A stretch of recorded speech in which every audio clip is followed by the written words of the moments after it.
मंच पे बैठे बुद्धिजीवियों, आदरणीय देवियों, सज्जनों, मैं इस मंच पे बैठा बहुत देर से सोच रहा था कि मैं यहाँ क्यों बैठा हूँ। मैं हिंदी जानता हूँ, उर्दू जानता हूँ, मराठी जानता हूँ, इस मंच पे इतनी देर से क्यों बैठा। फिर मुझे ध्यान आया कि आजकल बहुत से लोग बहुत सी जगहों पे बैठे हैं जहाँ उन्हें नहीं बैठा होना चाहिए था, तो एक मैं भी सही। तो मैं पहले तो धन्यवाद करूंगा अपने बहुत पुराने और बहुत अच्छे दोस्त आशुतोष जी का। उन्होंने बहुत सारी ऐसी बातें कह दी जो मैं कहना चाह रहा था, और अच्छा है कि उन्होंने कहा, इसलिए कि उन्होंने जितनी अच्छी तरह कहा शायद मैं नहीं कह पाता। लेकिन दो बातें एक आध जो रह गई वो मैं पॉइंट आउट करना चाहूँगा। मुझे बड़ी हैरत होती है जब एक आम महाराष्ट्रियन नहीं जानता कि उसका धरोहर क्या है। ये मामूली धरोहर नहीं है, ये नहीं है कि हर जगह ऐसा मिल जाता है। आप देखिए मुक्ताबाई, जनाबाई, बहनाबाई जिनका जिक्र किया है इन्होंने, ये उस वक्त एक माननीय, आदरणीय, एक सुपरस्टार पोएटेस थी कि जब यूरोप में कोई औरत अगर लिखती थी तो उसे एक मर्द का नाम देना पड़ता था। ये यहाँ पॉसिबल था। इवन नॉर्थ इंडिया में भी बहुत जगह सिर्फ जो कोडजाज हैं वो तो शायरी वारी कर लेती थी, शरीफ औरतों का ये काम नहीं समझा जाता था। ये लिबरेशन, ये एम्पावरमेंट औरत का यहाँ था।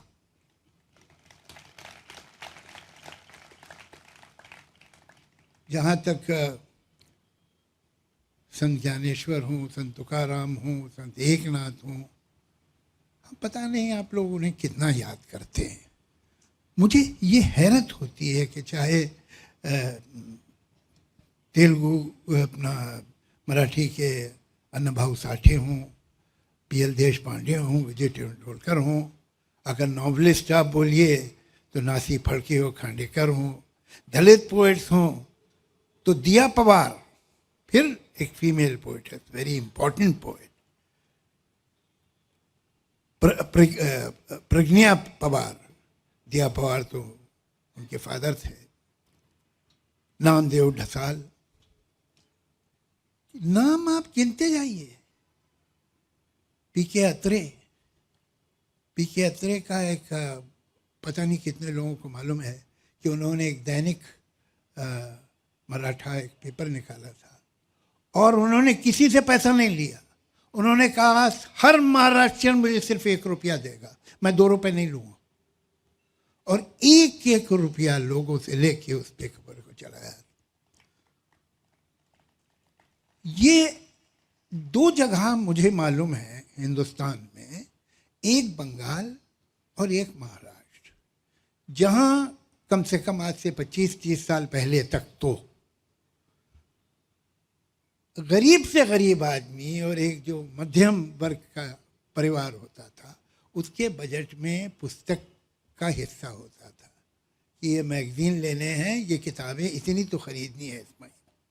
मुझे मालूम नहीं अब बजट चेंज हो गया है कि वही है, मगर इसको सेलिब्रेट क्यों नहीं करते आप लोग। मैं तो इस शहर में चारों तरफ घूमता हूँ, मैंने तो इन बड़े बड़े राइटर्स के, बड़े बड़े पोइट्स के कोई स्कल्पचर कहीं देखे नहीं हैं, बड़े चौराहे इनके नाम पे देखे नहीं हैं। क्यों? ये एक ऐसा सीक्रेट क्यों है जिसे ढूंढना पड़ता है? इस पे तो आपको गौरव होना चाहिए, मगर कोई वजह है कि कुछ इस मामले में आप बहुत अंडर प्ले करते हैं। ये बात ठीक नहीं है। हम तो होना ये चाहिए कि अगर आदमी मुंबई के एक कोने से दूसरे कोने जा रहा है तो हर चौहे पे बड़े कलाकार का, भले बड़े संगीतकार हो। हमारे संगीत में महाराष्ट्र का क्या कंट्रीब्यूशन, स्पोर्ट्स में महाराष्ट्र का क्या कंट्रीब्यूशन है, साहित्य में महाराष्ट्र का क्या कंट्रीब्यूशन, और देश में आने वाले नए विचार। गेट वे ऑफ इंडिया सिर्फ वहाँ नहीं है ताज में के सामने, ये मुंबई जो है, ये महाराष्ट्र जो है, ये गेट वे ऑफ इंडिया है। पूरा दलित मूवमेंट कहाँ से शुरू हुआ? यहाँ से हुआ। जो नए विचार आए, दुनिया हिंदुस्तान की पहली लेडी डॉक्टर एक महाराष्ट्रियन थी, कहीं है उसका स्कल्पचर, स्टैचू उसके नाम का, लोग जानते हैं उसके बारे में। आपके घर में खजाना गड़ा हुआ है और आप उसे बाहर नहीं निकाल रहे, पता नहीं क्यों। खैर चलिए, तो अब काफ़ी मैंने आपको क्रिटिसाइज कर लिया, अब कुछ दूसरी बातें करूं। ये क्या है, क्या पहले हमें सब भाषा और साहित्य, इनकी आज की दुनिया में इनकी क्या महत्वता क्या है, क्यों ज़रूरी है? जब जैसा कि राज जी ने कहा कि मैंने हमेशा ये कहा है कि लोगों को अपनी मातृभाषा आनी चाहिए। क्यों आनी चाहिए? ऐसी क्या बात है भाई? अब ऐसी अगर मैं भाषाएं आ गई, एक महाराष्ट्रियन फ्लुएंट हिंदी बोलने लगा और फ्लुएंट अंग्रेजी बोलने चलो, हो गया काम। तो फिर ये भाषा, मातृभाषा जो है, उसके आने की क्या ज़रूरत है और बहुत ज़्यादा है।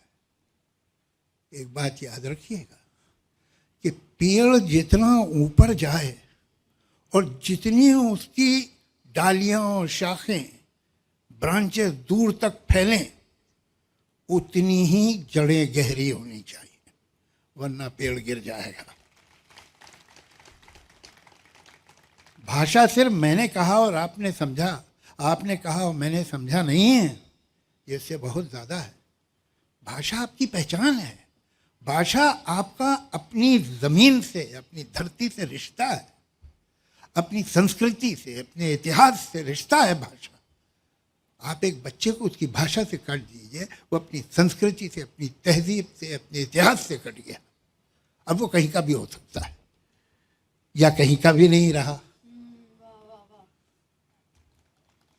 ये बहुत ज़रूरी है। लेकिन कभी कभी मैं देखता हूँ कि लोग अलग अलग भारत में ये बात करते हैं, इंग्लिश को साफ नहीं। हमको, हमारे बच्चों को मल्टीलिंगुअल होना चाहिए, हमारे बच्चे को इंग्लिश आनी ही चाहिए, but not at the cost of his mother tongue. इसलिए कि वो दिन गए जब इंग्लिश अंग्रेज़ों की ज़बान थी, वो अब उनकी ज़बान नहीं है, वो अब दुनिया की ज़बान है।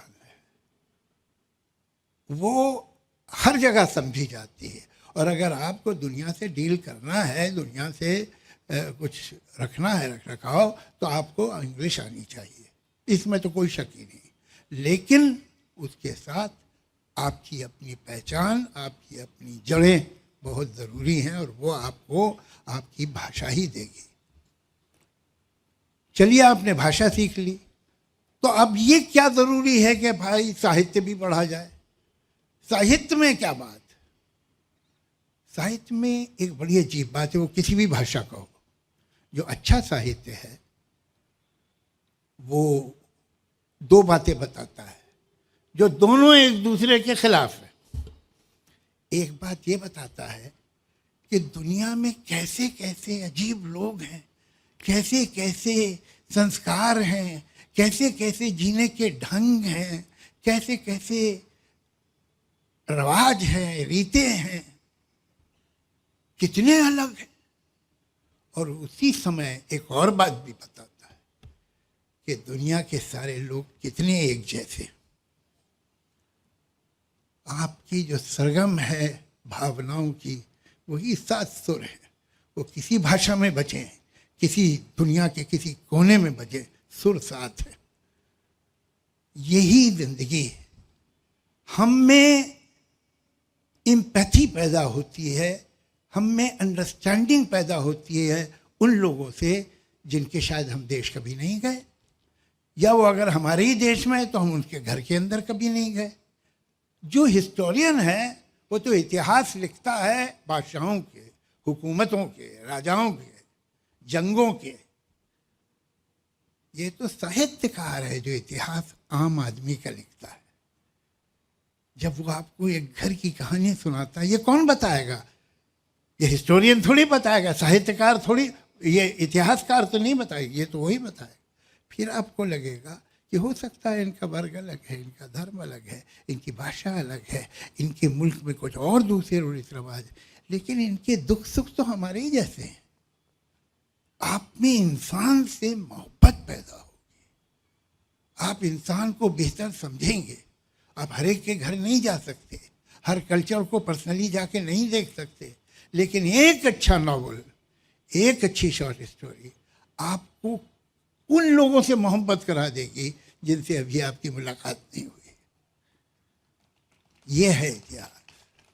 अब इसमें ये तो हुआ प्रोज।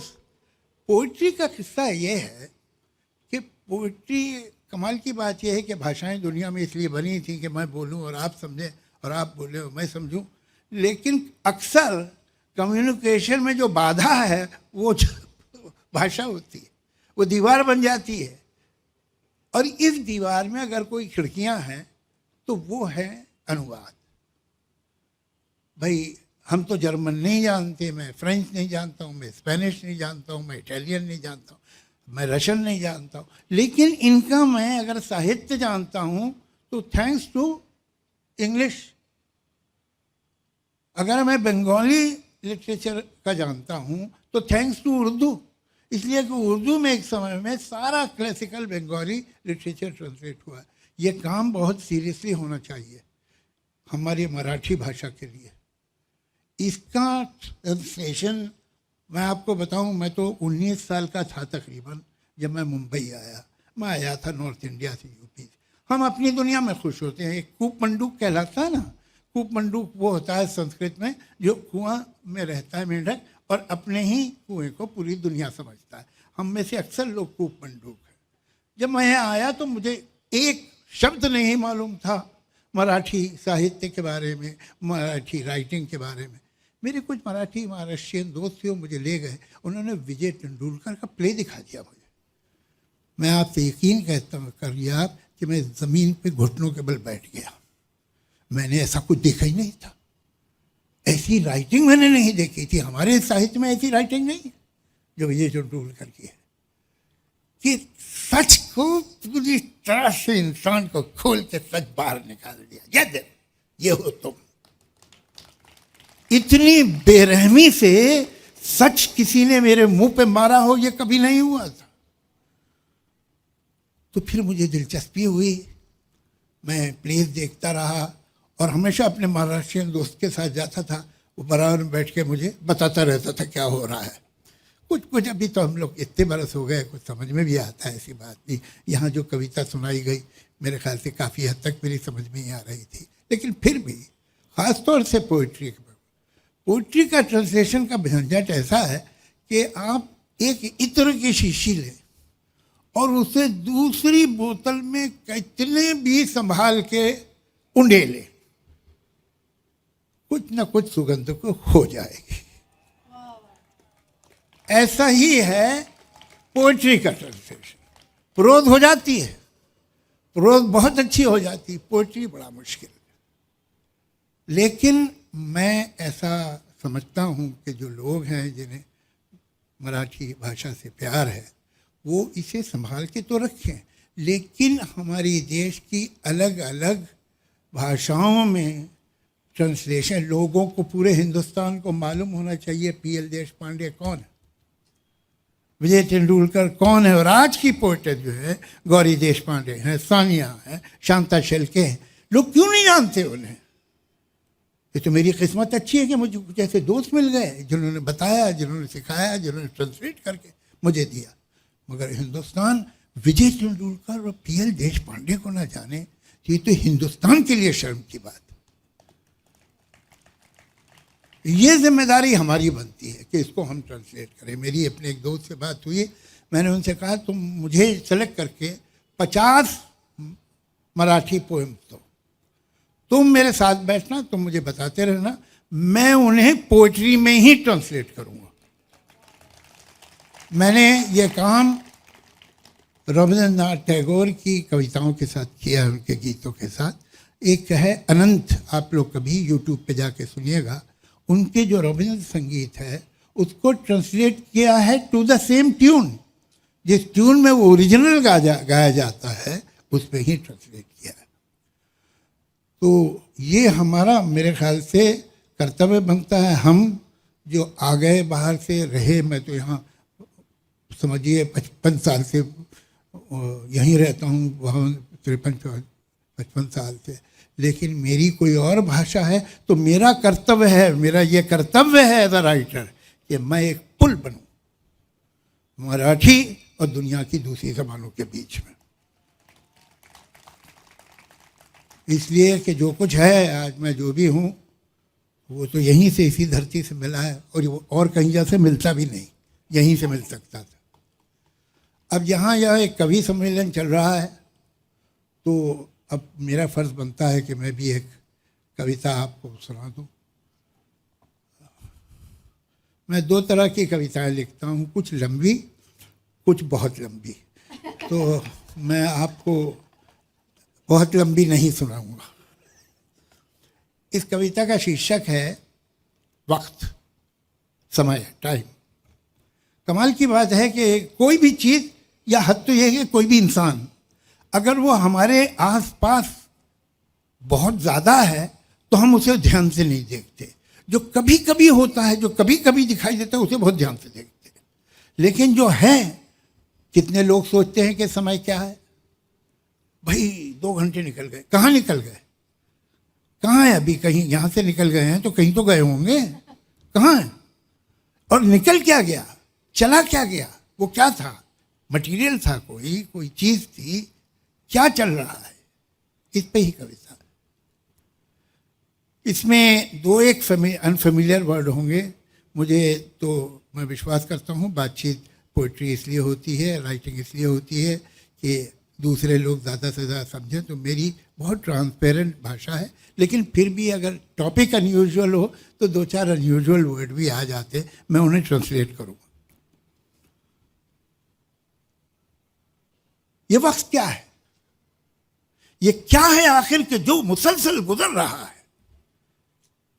ये जब न गुजरा था तब कहाँ था, कहीं तो होगा, गुजर गया है तो अब कहाँ है, कहीं तो होगा, कहाँ से आया किधर गया है, ये कब से कब तक का सिलसिला है।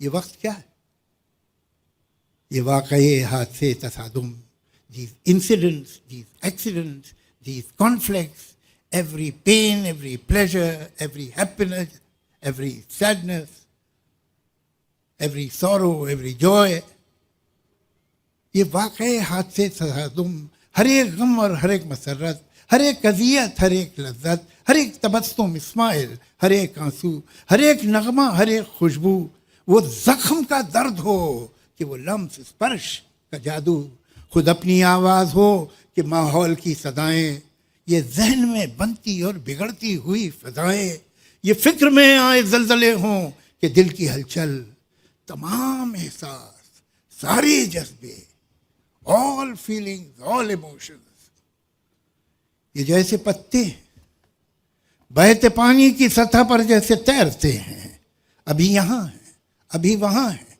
और अब है ओझल, दिखाई देता नहीं है लेकिन ये कुछ तो है जो कि बह रहा है।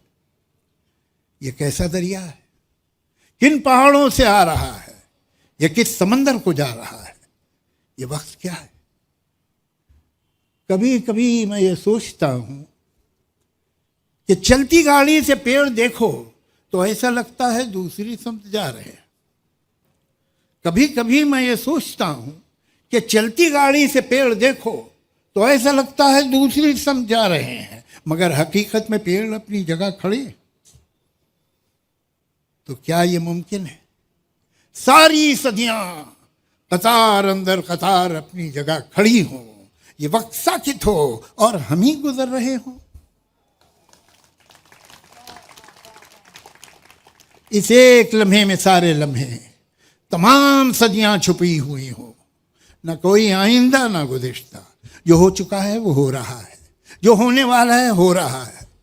मैं सोचता हूँ कि क्या ये मुमकिन है, सच ये हो कि सफ़र में हम हैं, गुज़रते हम हैं, जिसे समझते हैं हम गुज़रता है वो थमा है, गुज़रता है या थमा हुआ है, इकाई है या बटा हुआ है मुंजमद या पिघल रहा है, किसे खबर है, किसे पता है ये वक्त क्या है। Thank you. एबीपी माझा, उघडा डोळे बघा नीट.